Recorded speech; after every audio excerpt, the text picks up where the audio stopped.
Welcome back to the part 3.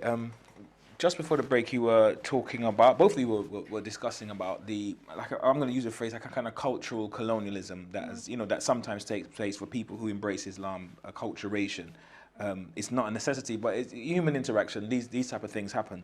But I guess I'm still trying to drive back to the narrative of John, in relation to Karbala, and also to try and find out how, if possible, is it to challenge these unwritten orthodoxies about race, because as we mentioned in I think the first third of the show, there were some negative things about my smell, my lineage is lowly, and my skin is black, and things of this nature, which is, to just use it in colloquial language, is not cool. It's quite pejorative regarding people of African heritage. How do we challenge some of these unwritten negative orthodoxies, the unwritten orthodoxies in the Muslim world? How do we because I'll extend the point there, or the question. The Imams, as far as I'm concerned, or the Prophet, the Sunnah of the AhlulBayt alayhim salam, have not just given us rhetoric about, Islam is universal and the equality of man and woman and human beings, irrespective of race. The Quran is not just giving us rhetoric, but the Sunnah is the Prophet acted upon this. So that's why we have Imams who, some are of African heritage, some are of Persian heritage, some are of Hijazi heritage, in one family lineage.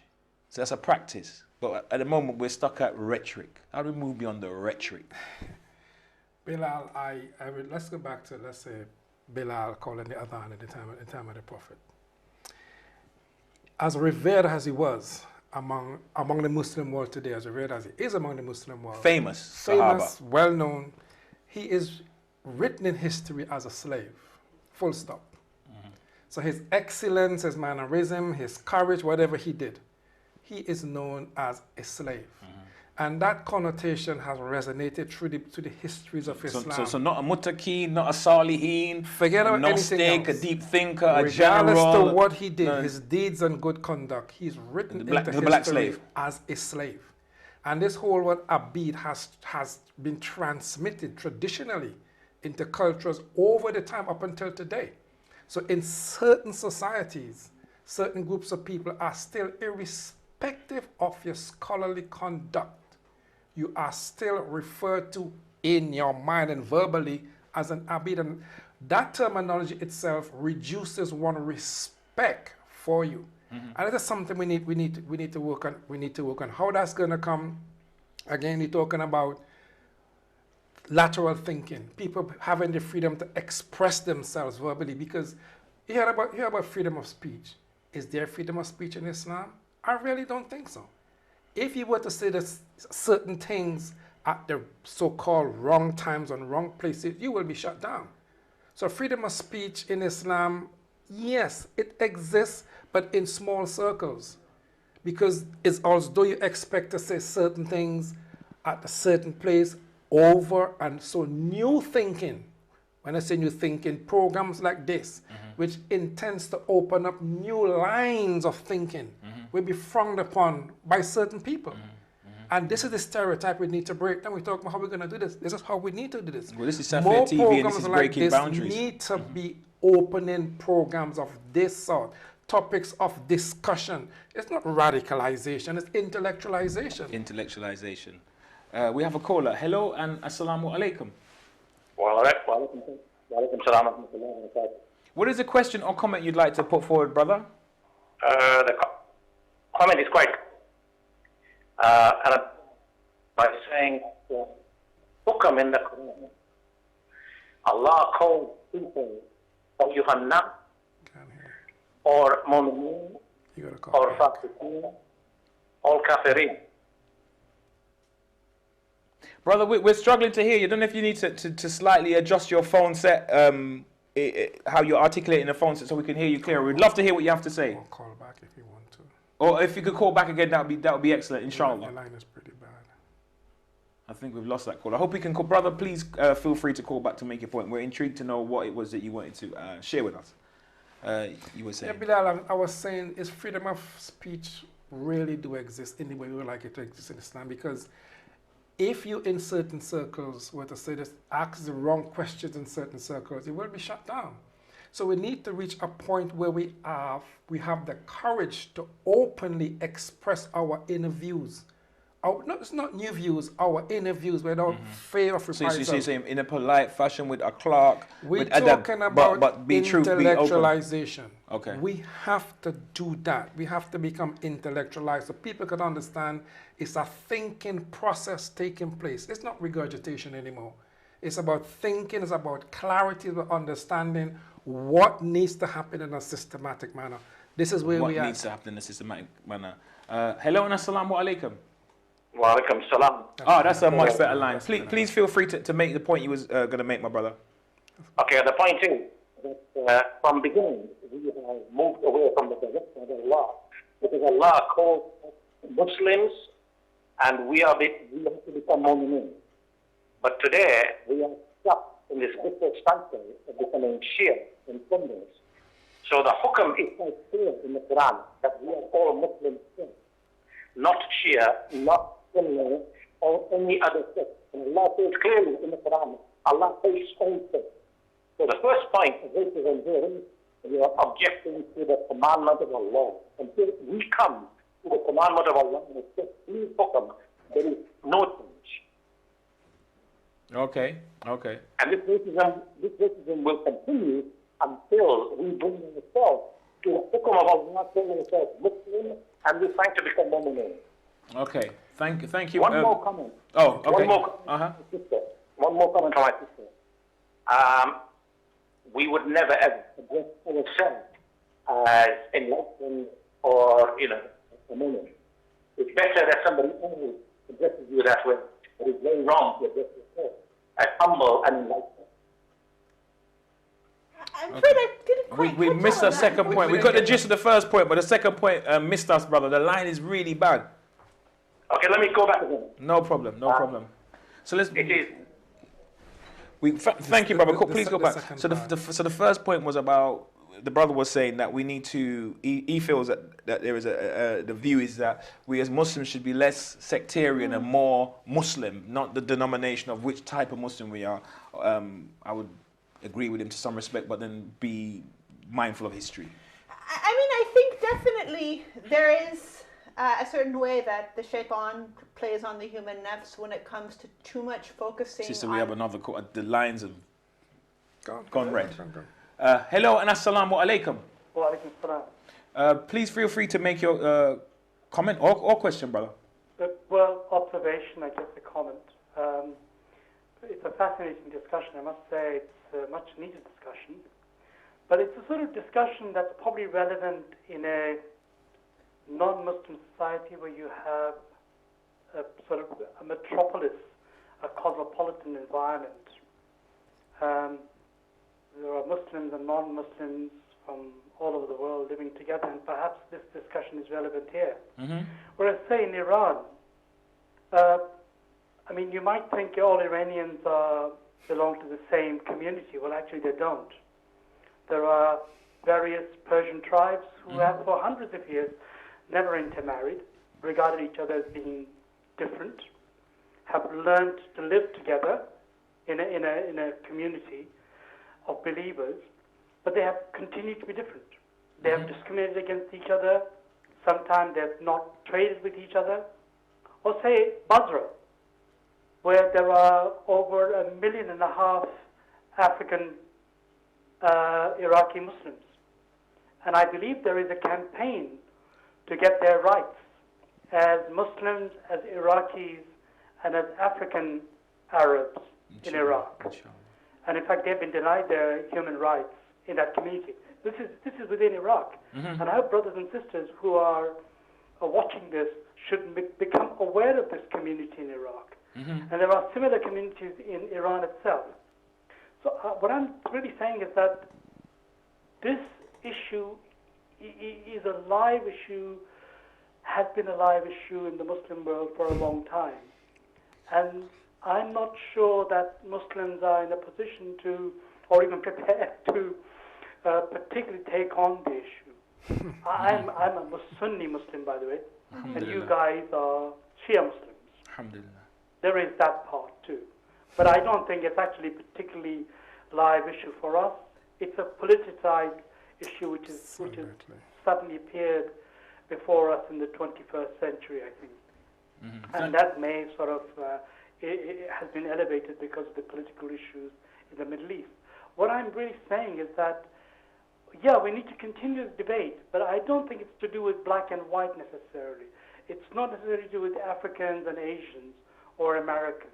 These are ongoing issues and are relevant to our sort of metropolitan, cosmopolitan environment in the 21st century.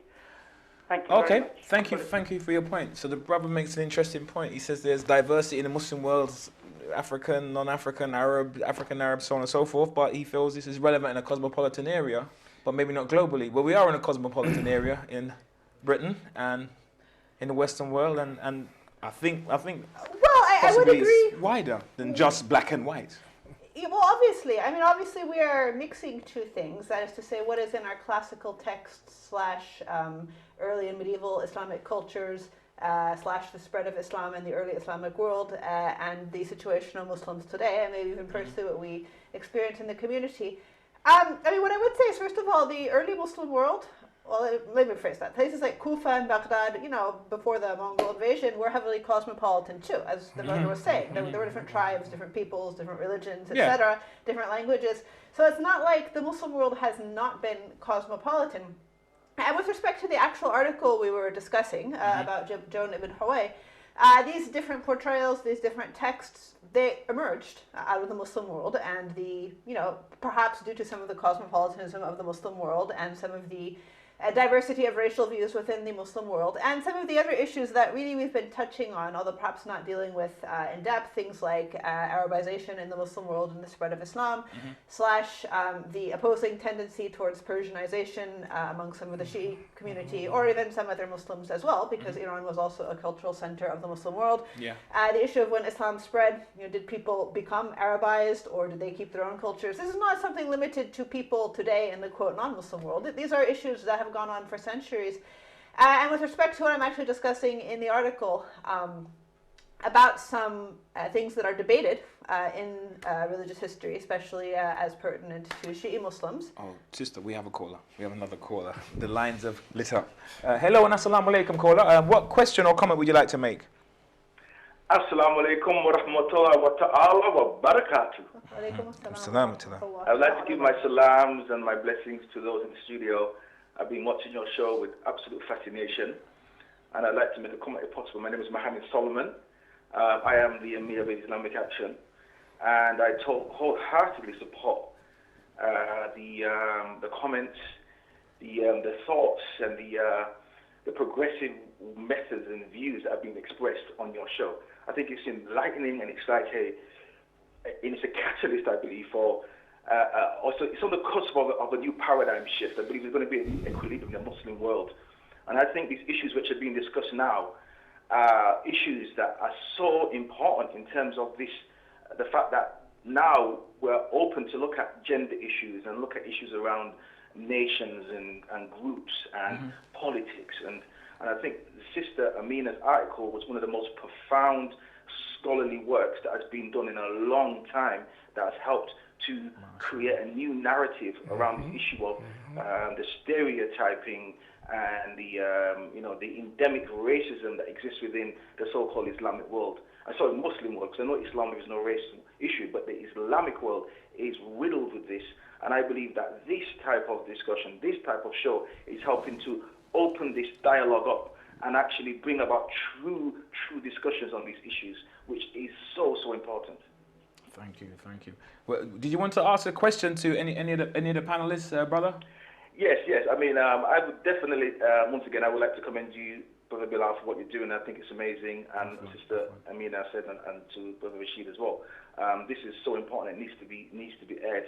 And I think I'd like to ask Sister Amina concerning her article. Her scholarly work, which, as I said, which I believe is a lightning rod, and it's profound in the fact that we do have this racial othering, and we do have these Arabization, I believe, this Persianization, culturalization of Islam, and it's almost as if we have to unearth these original texts and original views of looking at the world. For example, I found a hadith in Shia hadith which says things like Imam alayhi salam said that the blacks are the ugly people, they're like animals, do not marry them. This hadith, that's in Al-Kafi, for example. That's an alleged hadith? Is that alleged? You're saying that the Imam allegedly said Imam alayhi salam said these evil racist terms, or that, if you want to see Satan, look at this black person because he's from Satan. So asking me that, when you was doing your research, dear sister, what was the kind of motivation for you to begin to unearth, to look into these stereotypes, and what was your motivation to kind of expose, and what did you want the Muslim community to learn from the work and the scholarly work and the thought processes that went into what you helped to expose? Oh, well, first of all, thank you very much for your call and for bringing this issue more to light as well. I mean, of course, if I were to sit here and write a paper, I would give a logical refutation of those alleged ahadith. But, as a believer, I would just shove them aside. And to be fair, and I think this is actually an important point, it is not only, people of African descent who get, painted with one brush, so to speak, hadith. For example, Kurds. There's some gender issues as well. Gender issues. There's other races and tribes who get that too. I mean, none of this we would believe the Holy Prophet or AhlulBayt, peace be upon them, said. But I'm saying these things are actually more complicated. And I do think it's not something we really had time to discuss. It is something I've touched on in my article, that when we deal with these issues in our community today, we're dealing with layers of historical perspectives. On race, racial stereotyping, and so on and so forth. So, for example, I would surmise that the situation in the Arabian Peninsula at the time of the Holy Prophet sallallahu alaihi wasallam was really quite different. Given in mind, for example, the early Muslims went to live in Africa, as part of their first hijrah. And, there was trade back and forth, and so on and so forth. It's a very different situation to what we see a couple hundred years later, say in the center of the Abbasid Empire, where really the only people who came from Africa were slaves, because why would they go there? But they weren't the only people who were taken as slaves. And not that I want to justify slavery, but if you look at, slavery from that period, you see people coming from all sorts of regions, whether it's the Eastern Roman Empire, India, etc. So, we've got this sort of early complicated picture, and then what's going on, say, in Iran or China is different too. Then you have the Mongol invasion, which again changes sort of ethnic ideals and so on and so forth. And then you have European colonialism on top of that. So I think, and the transatlantic slave trade as well. Yeah, which I would lump together with European colonialism. Which probably is the most dominant thing in our mindset nowadays. And that's why I think we really rush to equate African with slave in a lot of our religious discussions. That's why, for example, one of the points I make is if you look at the Karbala narrative, there are a lot of slaves and freed slaves that are mentioned, because there are a lot of slaves in the ancient/medieval world. That's just how it was. From a variety of ethnic backgrounds. Yeah, but none of them is actually pinpointed as being the slave, like you mentioned about Hazrat Bilal, peace be upon him. It's only people from certain ethnicities. Well, basically, the African slave, it fits a box and a stereotype that we've taken on unconsciously. So anyway, actually the brother had a number of points. As for the motivation, I think it's important to bring these things to light, to question some of these subconscious ideas we're bringing in.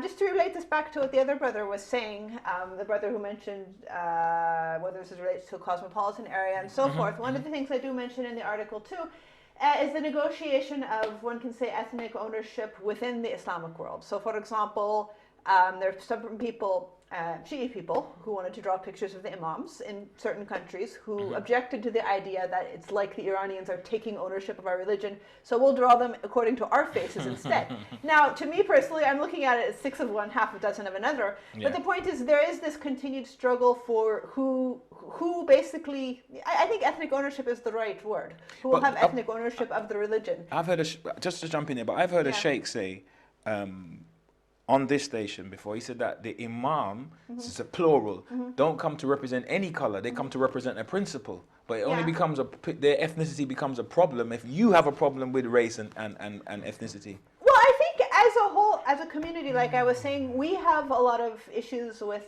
identity, ethnicity, culture, etc. I mean, we are a very defensive community. We feel like we're on the attack. Sure. And so on and so forth. So, I think all of these things combined, I mean, yes, the imams, they're speaking on behalf of Allah Ta'ala. They're not speaking on behalf of a particular culture. And obviously they're in a cultural environment, but that's not their goal. Like Imam Ali, peace be upon him, he didn't come to spread Arab culture of a certain time to all people. He came to spread wisdom and the truth. Above and beyond that, like any other great person throughout history. Otherwise, they wouldn't be remembered as a great person. So these things, they are below the level of the imams, one can say, these sorts of negotiations. But they do happen within the Islamic world, among Shi'is, among Sunnis, and outside the Islamic world too. Sister, we're racing for time. I'm aware of the time. I want to ask you one more question just before we finish in literally a few seconds, if you could answer. Just to remind me, in your research, the Imam of the age, you mentioned his lineage. What was a percentage, or what was his lineage according to the research? Let me actually have a look at my table. That's a current here. Imam Zaman alayhi salam who's in occultation. Yes, well, this actually might be a bit controversial to some people because it brings up 2 or 3 controversial questions. We only have a minute for the controversy. But lumping together all the African ethnicities, I came across with 98.4% African, 1.4% Arab, 0.2% Iranian or Indian. That's because something we don't usually like to admit to in our community is the commonly told story about Bibi Sharbano being a Persian princess. It's not that strongly historically substantiated. We have other ahadith which are stronger, saying she's from India. Allahu A'lam. So only because of time, we're gonna hopefully do another part to this, inshallah. But we could say for all those percentages, we know that the Imam is 100% Muslim and he represents Islam. Alhamdulillah. Thank you for your time and for your insights, Brother Rashid. Always a pleasure. And thank you for staying with us for the duration of Breaking Boundaries and for all those who took the time to call in. Remember to stay safe, and until next time, Assalamu alaikum wa rahmatullahi ta'ala wa barakatuhu.